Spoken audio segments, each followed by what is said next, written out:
Alright folks, you are chilling with Dan and Mark, and we are going to show you the Lord of the Rings Easter egg in Borderlands. So in order to do this Easter egg, you're going to want to start off at Claptrap's place. As you can see here inside the fireplace, there's an echo recorder called Geary's Unbreakable Gear. You're going to want to take that, and then there are some requirements that you're going to need to follow. Those requirements are you can't die, but you can go into fight for your life mode. You can't fast travel, and you can't use vehicles. So the first thing you're going to do is head towards Liarsburg. Liarsburg is the very first part of the game.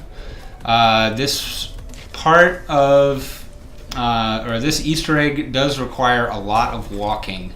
I think that's why it's referred to as the Lord of the Rings Easter egg, because it's a long journey. I think that the gear kind of represents the One Ring, and Geary, who's the character that we're going to go see, I think represents Gollum. So we are heading through towards Liarsburg, that first big area of the game. So the first place you're going to go is to the Southern Shelf. After Southern Shelf, you have to go to Claptrap's boat, and you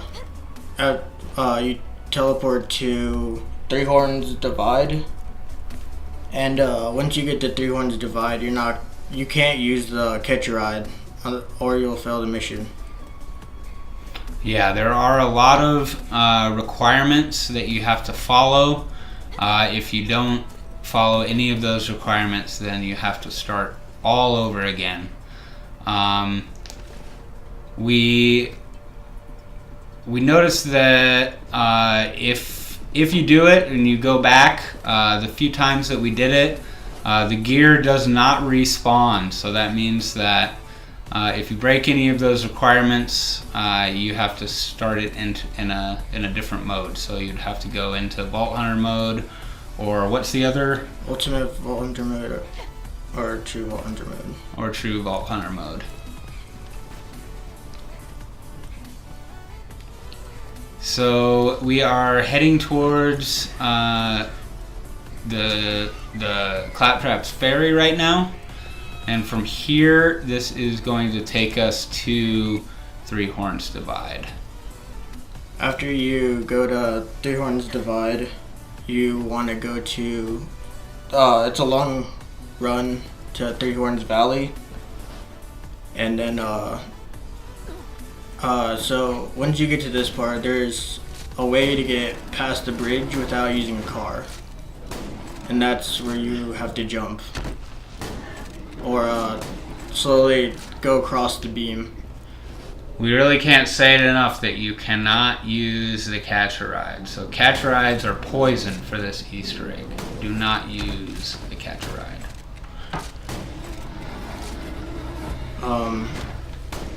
At the end of this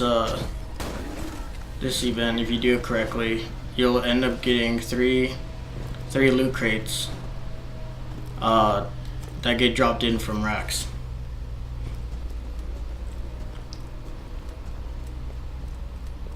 So this is the bridge that we're talking about.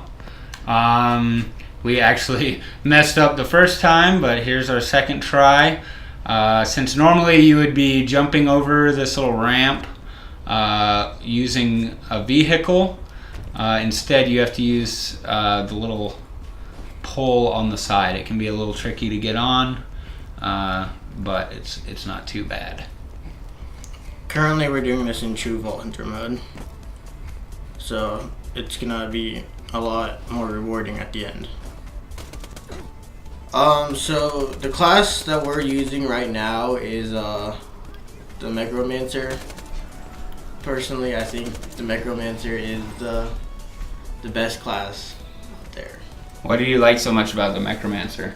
I mean, Death Trap is kind of an OP weapon, because some skills will increase its duration, so it practically lasts forever. And just for the folks at home, what does the mechromancer do again? So it summons this robot called Death Trap, and it practically is just like an assistant. It's familiar, and it just helps you kill enemies. Yeah, the mechromancer was one of the DLC characters, right? So Yeah. Mechromancer wasn't available on the first run through of the game.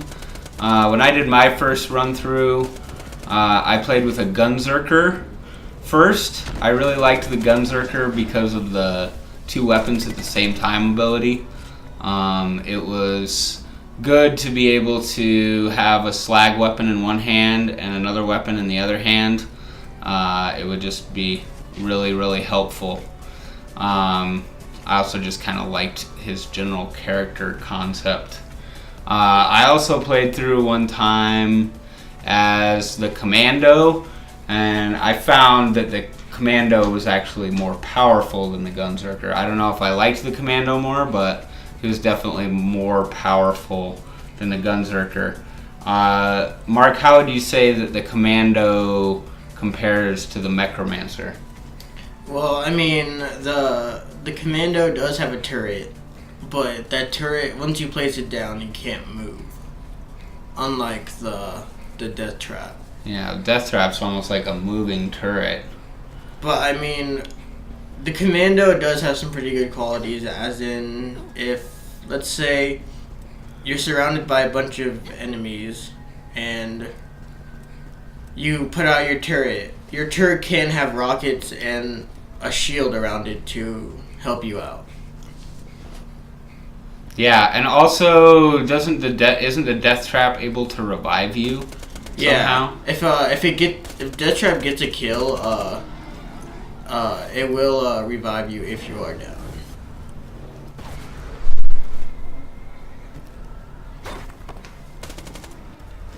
So as of now, we're in Three Horns Divide, and we're on our way to Three Horns Valley. And from Three Horns Valley, we're gonna go to the dust. And once we're in the dust, we go to eridium blight, and once we're in eridium blight, we will reach our destination. Yeah, as you notice, we've kind of been following this road for a while. If you can find that same road, that road will take you directly to Three Horns Valley. So now we're in Three Horns Valley. The enemies start to get a little bit harder here. We're getting a little further towards the end of the game. Still not too bad. It really gets serious when we get to the dust. It's a pretty short trek through Three Horns Valley to get to the dust. From the entrance, you're going to see this big entrance directly ahead of you. That's actually not going to be what you're going to, but go ahead and go towards that. Just before you get to this, you are going to take a right just around this rock that you see right here. To the right, you will see the entrance to the dust, which we are now getting closer to the end. Once we move into the dust, as we've said before, now you're going to want to start being really, really careful. The enemies are going to start to get really hard. Okay, so when you enter the desert or the dust, you want to watch out for buzzards and bandit vehicles because they can be a pain sometimes to kill. And if you do get run over by a bandit car, you will instantly die.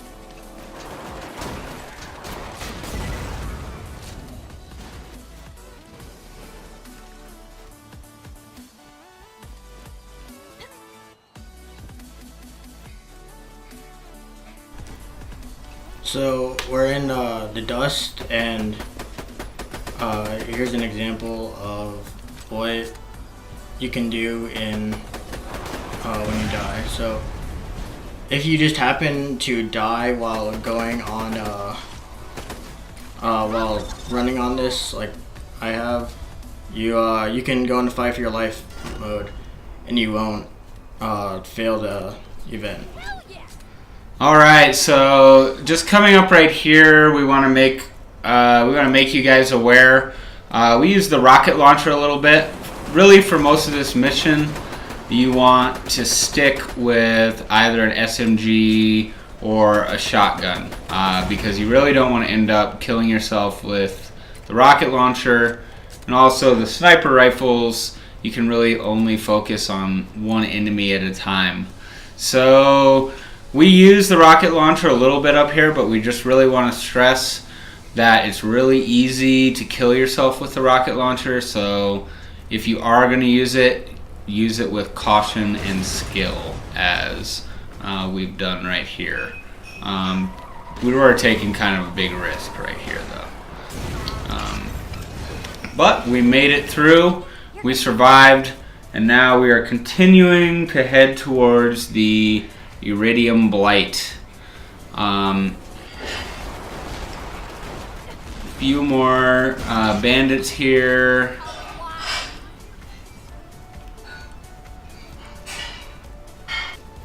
So as you can see, kind of in the background, you can see the mountain on which we're headed to, and so when you're walking through the dust, it's kind of a long walk to eridium blight, but in the end of this event, once you reach the final point of it, you actually it's actually worth it, because you get 3 loot crates with green to purple weapons in them. Alright, so although we can see the mountain at this point, it's not all that helpful as far as navigating us there. So once you see the mountain, you kind of want to turn a little bit to the right. You're going to see this passageway between these 2 rock faces. And as soon as we come over the ridge, you are going to see these kind of 2 towers flanking each side of the path. Oh, 2 towers. That's from Lord of the Rings. But I think that's just a random thing. So yeah, I'm walking straight through these 2 towers, and you're just going to go straight ahead down this path, which will take you towards the eridium blight. So once you're in eridium blight, it's not going to be that long of a journey to getting to the destination you're trying to reach. But there are a few things you want to consider, which are monsters and racks, because those can sometimes be annoying. There is this one part though that you will. So there are 2 ways that you can get to the destination. One of the longer way will take you to the bridge with a turret, and you want to take out the turret before it kills you. And why do you have to take the longer way sometimes? You have to take the longer way sometimes because if you haven't completed the game, this bridge that you're seeing now will be not there. So we did end up, since we're in true Vault of Hunter mode, we'd already beaten it in the regular mode, but since we haven't beaten it in true Vault Hunter mode, we need to go the whole way around to the second bridge. So it's a little bit of a walk, just like this entire Easter egg is a bit of a walk. So we're going to keep on heading around. We're going to go past this door on the right. Don't worry about that door. It's a little bit of a journey. You kind of have to keep your eye out for racks on the way. And as we're coming up to the bridge, there are a few things that you need to be careful of. So those few things that you have to be careful of are that there's a sentry turret or a turret, however you want to put it, and it fires pretty fast, and you want to destroy it before it comes out. Because also, racks will come out of in like a pair and just like hurt you ridiculously. Yeah, the turret shoots at the racks also, but you do want to take out that turret before you get close to it because it'll take you out pretty fast. So now we are heading across the bridge. We're starting to get pretty close to our destination. You see this other big bridge-like structure in the background and some rocks jutting up. You just want to keep going straight ahead to the bridge. You're almost there at this point. So, in my personal opinion, I think doing this event is worth it. What do you think? I think it's worth it. You get a lot of legendary weapons and stuff from it. It's really cool. It's kind of a cool thing that they stuck in there, even though you can see geary without doing this whole event. I think it's worth it to do the whole thing. It's also a nice challenge. What do you think? Yeah, it's a bit of a challenge, but it's definitely worth it.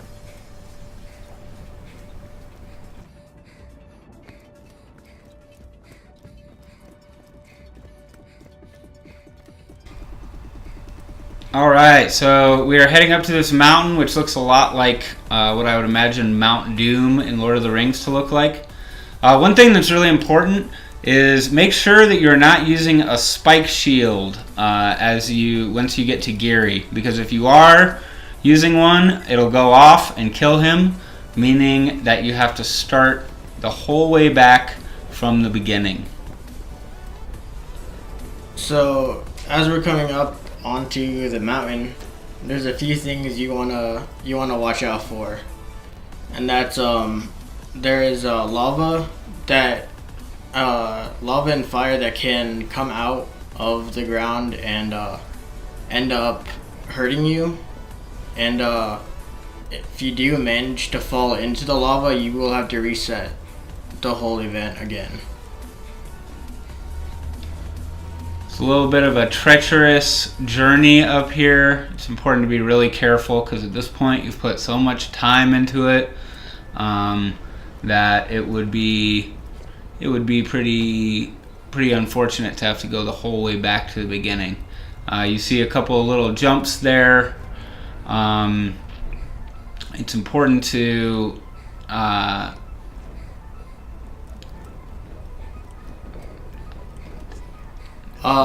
so as you are making these jumps, there is this rock that will confuse you, and it will move. It's not in your mind, it moves.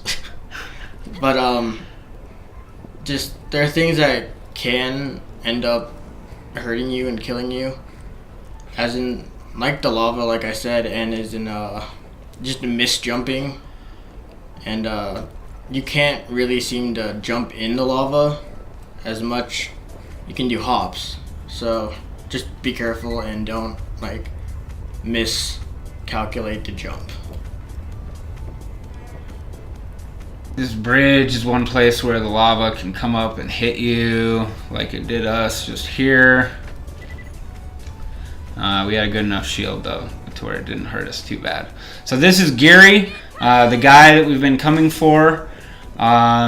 We think he's like Gollum. Make sure you do not punch him or attack him.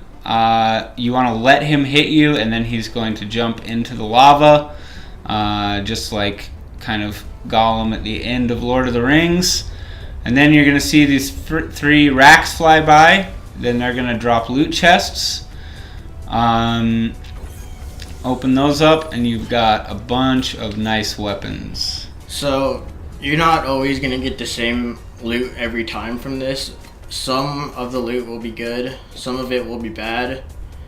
Others just might be excellent. But it's very uncommon. It's very uncommon to find white items in these crates. But the crates are better because of the event. And there's actually another crate up farther that is will always be there even if you don't do the event. But the crate isn't as good as the ones as the racks drop. So again, we're going across a couple of treacherous platforms here. The risk's a little bit lower now since we've already done the geary quest, but it still is pretty important to be careful.